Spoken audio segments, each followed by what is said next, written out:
Some disclaimers before we begin. 1. There may be some background noise, and 2. This is being recorded live, so expect some mistakes. Chapter 7. Mudbloods and Murmurs. Harry spent a lot of time over the next few days dodging out of sight whenever he saw Gilderoy Lockhart coming down a corridor. Harder to avoid was Colin Creevy, who seemed to have memorised Harry's timetable. Nothing seemed to give Colin a bigger thrill than to say, "All right, Harry," 6 or 7 times a day in here. "Hello, Colin." Back. However exasperated Harry sounded when he said it. Hedwig was still angry with Harry about the disastrous car journey, and Ron's wand was still malfunctioning, surpassing itself on Friday morning by shooting out of Ron's hand in charms and hitting tiny old Professor Flitwick squarely between the eyes, creating a large, throbbing green boil where it had struck. So, with one thing and another, Harry was quite glad to reach the weekend. He, Ron and Hermione were planning to visit Hagrid on Saturday morning. Harry, however, was shaken awake several hours earlier than he would have liked by Oliver Wood, captain of the Gryffindor Quidditch team. "What's the matter?" said Harry groggily. "Quidditch practice," said Wood. "Come on!" Harry squinted at the window. There was a thin mist hanging across the pink and gold sky. Now he was awake, he couldn't understand how he could have slept through the racket the birds were making. "Oliver," Harry croaked. "It's the crack of dawn." "Exactly," said Wood. He was a tall and burly 6th year, and at the moment his eyes were gleaming with a mad enthusiasm. "It's part of our new training program. Come on, grab your broom and let's go," said Wood heartily. "None of the other teams started training yet. We're going to be first off the mark this year." Yawning and shivering slightly, Harry climbed out of bed and tried to find his Quidditch robes. "Good man," said Wood. "Meet you on the pitch in 15 minutes. When he found his scarlet team robes and pulled on his cloak for warmth, Harry scribbled a note to Ron explaining where he'd gone and went down his spiral staircase to the common room, his Nimbus 2000 on his shoulder. He had just reached the portrait hole when there was a clatter behind him and Colin Creevy came dashing down the spiral staircase, his camera swinging madly around his neck and something clutched in his hand. "I heard someone saying your name on the stairs, Harry. Look what I've got here. I've got it developed. I wanted to show you." Harry looked bemusedly at the photograph Colin was brandishing under his nose. A moving black and white Lockhart was tugging hard on an arm Harry recognised as his own. He was pleased to see that his photographic self was putting up a good fight and refusing to be dragged into view. As Harry watched, Lockhart gave up and slumped, panting against the white edge of the picture. "Will you sign it?" said Colin eagerly. "No," said Harry flatly, glancing around to check that the room was really deserted. "Sorry, Colin, I'm in a hurry. Quidditch practice." He climbed through the portrait hole. "Oh, wow, wait for me. I never watched a Quidditch game before." Colin scrambled through the hole after him. "It'll be really boring," Harry said quickly, but Colin ignored him, his face shining with excitement. "You were the youngest house player in 100 years, weren't you, Harry? Weren't you?" said Colin, trotting alongside him. "You must be brilliant. I've never flown. Is it easy? Is that your own broom? Is that the best one there is?" Harry didn't know how to get rid of him. It was like having an extremely talkative shadow. "I don't really understand Quidditch," said Colin breathlessly. "Is it true there are 4 balls and 2 of them fly around trying to knock people off their brooms?" "Yes," said Harry heavily, resigned to explaining the complicated rules of Quidditch. "They're called bludgers. There are 2 beaters on each team who carry clubs to beat the bludgers away from their side. Fred and George Weasley are the Gryffindor beaters." "And what are the other balls for?" Colin asked, tripping down a couple of steps because he was gazing open-mouthed at Harry. "Well, the quaffle, that's the biggest red one, is one that scores goals. 3 chasers on each team throw the quaffle to each other and try and get it through the goalpost at the end of the pitch. There are 3 long poles with hoops on the end. And the 4th ball is the golden snitch," said Harry. "And it's very small, very fast and difficult to catch. But that's what the seeker's got to do, because the game of Quidditch doesn't end until the snitch has been caught. And whichever team seeker gets the snitch earns his team an extra 150 points. "And you're a Gryffindor seeker, aren't you?" said Colin in awe. "Yes," said Harry as they left the castle and started across the dew-drenched grass. "And there's the keeper too. He guards the goalposts. That's it, really." But Colin didn't stop questioning Harry all the way down the sloping lawns to the Quidditch pitch, and Harry only shook him off when he reached the changing rooms. Colin called after him in a piping voice, "I'll go and get a good seat, Harry," and hurried off to the stands. The rest of the Gryffindor team were already in the changing room. Wood was the only person who looked truly awake. Fred and George Weasley were sitting puffy-eyed and tousle-haired next to 4th-year Alicia Spinnet, who seemed to be nodding off against the wall behind her. Her fellow chasers, Katie Bell and Angelina Johnson, were yawning side by side opposite them. "There you are, Harry. What kept you?" said Wood briskly. "No, I wanted a quick talk with you all before we actually get onto the pitch, because I've spent the summer devising a whole new training program, which I really think will make all the difference." Wood was holding up a large diagram of a Quidditch pitch on which there were drawn many lines, arrows, and crosses in different coloured inks. He took out his wand, tapped the board, and the arrows began to wiggle over the diagram like caterpillars. As Wood launched into a speech about his new tactics, Fred Weasley's head drooped right onto Alicia Spinnet's shoulder, and he began to snore. The first board took nearly 20 minutes to swim, but there was another board under that, and a third under that one. Harry sank into a stupor as Wood droned on and on. "So," said Wood at long last, jerking Harry from a wistful fantasy about what he could be eating for breakfast at this very moment up at the castle. "Is that clear? Any questions?" "I've got a question, Oliver," said George, who woke with a start. "Why couldn't you have told us all this yesterday when we were awake?" Wood wasn't pleased. "Now listen here, you lot," he said, glowering at them all. "We should have won the Quidditch Cup last year. We're easily the best team, but unfortunately owing to circumstances beyond our control." Harry shifted guiltily in his seat. He had been unconscious in the hospital wing for the final match of the previous year, meaning the Gryffindor had been a player short and had suffered their worst defeat in 300 years. Wood took a moment to regain control of himself. Their last defeat was clearly still torturing him. "So this year we train harder than ever before." "Okay, let's go and put our new theories into practice," Wood shouted, seizing his broomstick and leading the way out of the changing rooms. Stiff-legged and still yawning, his team followed. They had been in the changing rooms so long that the sun was up properly now. The remnants of mist hung over the grass in the stadium. As Harry walked onto the pitch, he saw Ron and Hermione sitting in the stands. "Aren't you finished yet?" called Ron incredulously. "Haven't even started," said Harry, looking jealously at the toast and marmalade Ron and Hermione had brought out of the Great Hall. "Wood's been teaching us new moves." He mounted his broomstick and kicked at the ground, soaring up into the air. The cool morning air whipped his face, waking him far more effectively than Wood's long talk. It felt wonderful to be back on the Quidditch pitch. He soared right around the stadium at full speed, racing Fred and George. "What's that funny clicking noise?" called Fred as they hurtled around the corner. Harry looked into the stands. Colin was sitting in one of the highest seats, his camera raised, taking picture after picture, the sound strangely magnified in the deserted stadium.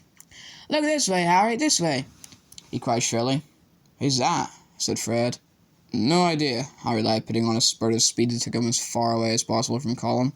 "What's going on?" said Wood, frowning as he skimmed through the air towards them. "Why is that first year taking pictures?" "I don't like it. He could be a Slytherin spy trying to find out about our new training program." "He's in Gryffindor," said Harry quickly. "And the Slytherins don't need a spy, Oliver," said George. "What makes you say that?" said Wood testily. "Because they're here in person," said George, pointing.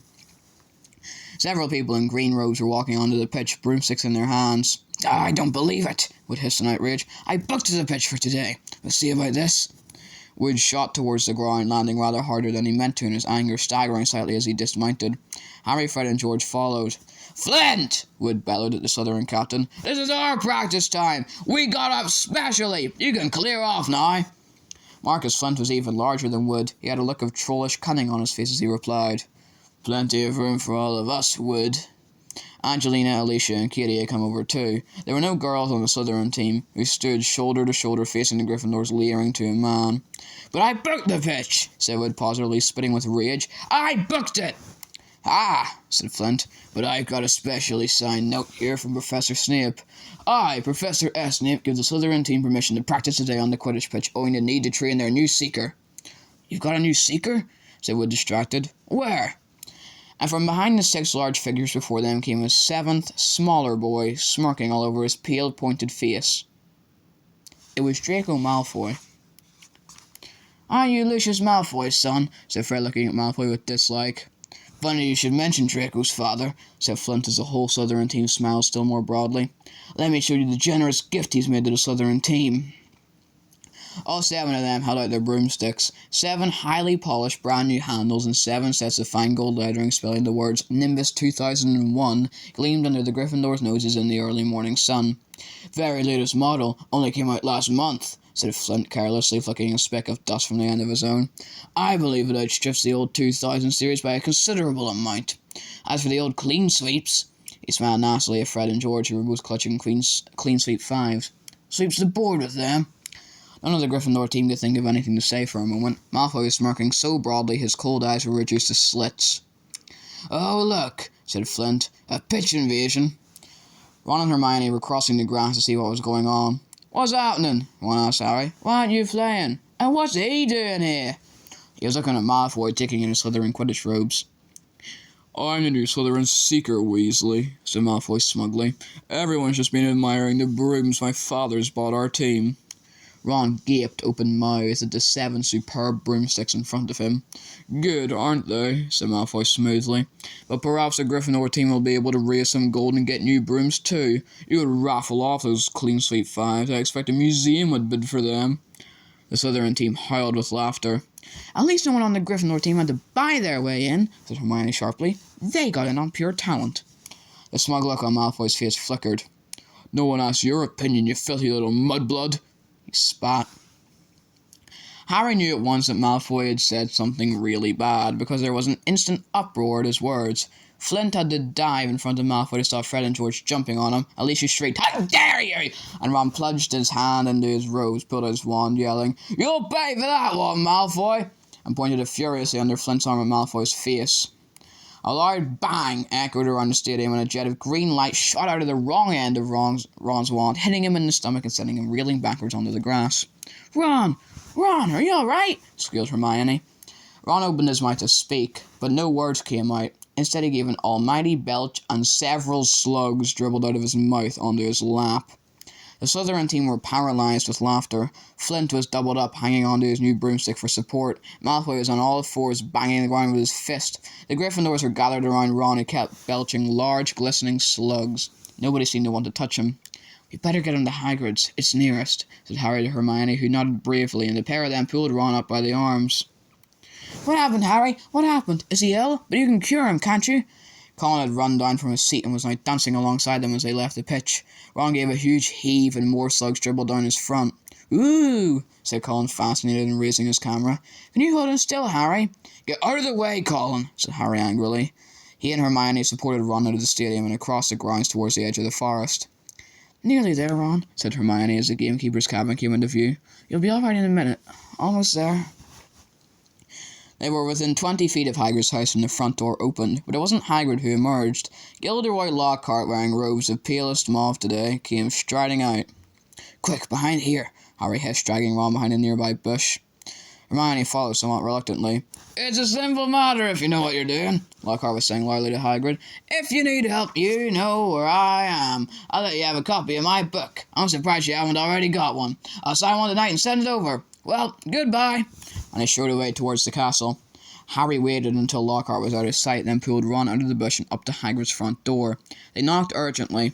Hagrid appeared at once, looking very grumpy, but his expression brightened when he saw who it was. "Been wondering when you'd come to see me. Come in, come in. Thought you might have been Professor Lockhart back again." Harry and Hermione supported Ron over the threshold into the one-roomed cabin, which had an enormous bed in one corner, a fire crackling merrily in another. Hagrid didn't seem perturbed by Ron's slug problem, which Harry hastily explained as he lowered Ron into a chair. "Better out than in," he said cheerfully, plonking a large copper basin in front of him. "Get 'em all up, Ron." "I don't think there's anything to do except wait for it to stop," said Hermione anxiously, watching Ron bend over the basin. "That's a difficult curse to work at the best of times with a broken wand." Hagrid was bustling around making them tea. His boarhound, Fang, was slobbering over Harry. "What did Lockhart want with you, Hagrid?" Harry asked, scratching Fang's ears. "Giving me advice on getting kelpies out of a well," growled Hagrid, moving a half-plucked rooster off his scrubbed table and setting down the teapot. "Like I don't know, and banging on about some banshee he banished. If one word of it was true, I'll eat my kettle." It was most unlike Hagrid to criticise a Hogwarts teacher, and Harry looked at him in surprise. Hermione, however, said in a voice somewhat higher than usual, "I think you're being a bit unfair. Professor Dumbledore obviously thought he was the best man for the job." "He was the only man for the job," said Hagrid, offering them a plate of treacle toffee while Ron coughed squelchily into his basin. "And I mean the only one. Getting very difficult to find anyone for the dark arts job. People aren't too keen to take it on, see. They're starting to think it's jinxed. No one's lasted long for a while now. So tell me," said Hagrid, jerking his head at Ron, "who was he trying to curse?" "Malfoy called Hermione something. It must have been really bad because everyone went mad." "It was bad," said Ron hoarsely, emerging over the tabletop looking pale and sweaty. "Malfoy called her Mudblood, Hagrid." Ron died out of sight again as a fresh wave of slugs made their appearance. Hagrid looked outraged. "He didn't," he growled at Hermione. "He did," she said, "but I don't know what it means. I could tell it was really rude, of course." "It's about the most insulting thing you could think of," gasped Ron, coming back up. "Mudblood's a really foul name for someone who was muggle-born. You know, non-magic parents. There's some wizards, like Malfoy's family, who think they're better than everyone else because they're what people call pure blood. He gave a small burp and a single slug fell into his outstretched hand. He threw it into the basement and continued. I mean, the rest of us know it doesn't make any difference at all. Look at Neville Longbottom. He's pure blood and he can hardly stand the cauldron the right way up. And they haven't invented a spell our Hermione can't do, said Hagrid proudly, making Hermione go a brilliant shade of magenta. It's a disgusting thing to call someone, said Ron, wiping his sweaty brow with a shaking hand. Dirty blood, see? Common blood. It's mad. Most wizards these days are half-blood anyway. If we hadn't married muggles, we'd have died out. He rashed and ducked out of sight again. Well, I don't blame you for trying to curse him, Ron, said Hagrid loudly over the thuds of more slugs hitting the basin. But maybe it was a good thing your one backfired. Expect Lucius Malfoy would have come marching after school if he had cursed his son. At least you're not in trouble. Harry would have pointed out the trouble didn't come much worse than having slugs pouring out of your mouth, but he couldn't. Hagrid's treacle toffee had cemented his jaws together. Harry, said Hagrid suddenly, as though struck by a sudden thought, got a bone to pick with you. I have heard you've been giving out signed photos. How come I haven't got one? Furious, Harry wrenched his teeth apart. I have not been giving out signed photos, he said hotly. If Lockhart's still putting that about. But then he saw that Hagrid was laughing. I'm only joking, he said, patting Harry genially on the back and sending him face first into the table. I knew you hadn't, really. I told Lockhart you didn't need to. You're more famous than him without trying. But he didn't like that, said Harry, sitting up and rubbing his chin. Don't think he did, said Hagrid, his eyes twinkling. And then I told him I'd never read one of his books, and he decided to go. Treacle toffee, Ron, he added as Ron reappeared. No thanks, said Ron weakly. Better not risk it. Come and see what I've been growing, said Hagrid as Harry and Hermione finished the last of their tea. In a small vegetable patch behind Hagrid's house were a dozen of the largest pumpkins Harry had ever seen. Each was the size of a large boulder. Getting on well, aren't they? Said Hagrid happily. For the Halloween feast, should be big enough by then. What have you been feeding them? Said Harry. Hagrid looked over his shoulder to check that they were alone. Well, I've been giving them, a bit of help. Harry noticed Hagrid's flowery pink umbrella leaning against the back wall of the cabin. Harry had had reason to believe before now that this umbrella was not at all it looked. In fact, he had the strong impression that Hagrid's old school one was concealed inside it. Hagrid wasn't supposed to use magic. He had been expelled from Hogwarts in his third year, but Harry had never found out why. Any mention of the matter, and Hagrid would clear his throat loudly and become mysteriously deaf until the subject was changed. An engorgement charm, I suppose, said Hermione, halfway between disapproval and amusement. Well, you've done a good job on them. That's what your little sister said Hagrid, nodding at Ron. Met her just yesterday. Hagrid looked sideways at Harry, his beard twitching. Said she was just looking round the grounds, but I reckon she was hoping she might run into someone else at my house. He winked at Harry. If you asked me, she wouldn't say no to her signed. Oh, shut up, said Harry. Ron snorted with laughter, and the ground was sprayed with slugs. Watch it, Hagrid roared, pulling Ron away from his precious pumpkins. It was nearly lunchtime, and as Harry had only had one bit of treacle toffee since dawn, he was keen to go back to school to eat. They said goodbye to Hagrid and was back up to the castle, Ron hiccoughing occasionally, but only bringing up 2 very small slugs. They had barely set foot in the cool entrance hall when a voice rang out. There you are, Potter, Weasley. Professor McGonagall was walking towards them, looking stern. You will both do your detentions this evening. What are you doing, Professor? Said Ron, nervously suppressing a burp. You will be polishing the silver in the trophy room with Mr. Filch, said Professor McGonagall. And no magic, Weasley. Elbow grease. Ron gulped. Argus Filch, the caretaker, was loathed by every student in the school. And you, Potter, will be helping Professor Lockhart answer his fan mail, said Professor McGonagall. Oh, no, can't I go into the trophy room too? Said Harry desperately. Certainly not, said Professor McGonagall, raising her eyebrows. Professor Lockhart requested you particularly. 8 o'clock sharp, both of you. Harry and Ron slouched into the great hall in states of deepest gloom, Hermione behind them wearing a, well, you did break school rules, sort of expression. Harry didn't fancy a shepherd's pie as much as he'd thought. Both he and Ron felt they got the worst deal. Filch will have me there all night, said Ron heavily. No magic. There must be about 100 cuffs in that room. I'm no good at muggle cleaning. I'd swap any time, said Harry hollowly. I've had loads of practice with the Dursleys, answering Lockhart's fan mail. He'll be a nightmare. Saturday afternoon seemed to melt away, and in what seemed like no time it was 5 minutes to 8, and Harry was dragging his feet along the second-floor corridor to Lockhart's office. He gritted his teeth and knocked. The door flew open at once. Lockhart beamed down at him. Ah, here's a scallywag. he said. "Come in, Harry, come in." Shining brightly on the walls by the light of many candles were countless framed photographs of Lockhart. He had even signed a few of them. Another large pile lay on his desk.